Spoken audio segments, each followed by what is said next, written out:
Hello guys, good morning. So welcome back to my YouTube channel. This is Otoboy Zone again.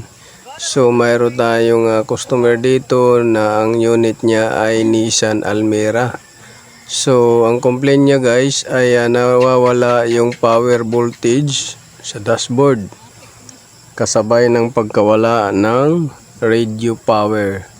So ano ba yung nagiging dahilan nito guys? So ngayon sundan nyo guys yung video at ipapakita ko sa inyo kung anong nagiging dahilan nito. So na-check na natin guys yung fuses, yung relay, buo naman. So shortcut na tayo guys dito. So wag na nating pahabain pa yung video doon sa fuses, sa relay. Dahil tapos na natin na check. So diretso na tayo dito sa likuran ng radyo. So base sa history nito guys ay pangalawang radyo na to na kinabit. So meaning mga dalawang technician na rin siguro ang gumalaw nito. So pangatlo na tayo guys. At subukan ni Otoboy Zone kung mapagana yung radio unit or head unit nito guys. So dito guys nakikita naman ninyo parang pansit bihon ang mga wire nito sa likod at nagkabuhol-buhol na.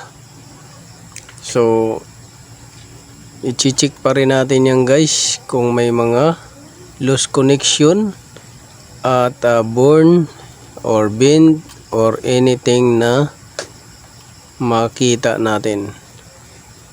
So dito guys number 1 na kita natin ay yung RCA jack ay nahihila siya guys. So pagka sinalpak mo yung radio dahil nakalaylay lang yung harness ay nahihila yung RCA jack. So meaning habang tumatakbo guys ay lumuluwag yun hanggang sa mawawala yung power. Pangalawa ay yung fuse nya. So yung fuse na 15 amps ay minsan guys lumuluwag. So habang umiinit ay nagbabago yata yung amps noon. So palitan na lang natin ng bago para panigurado.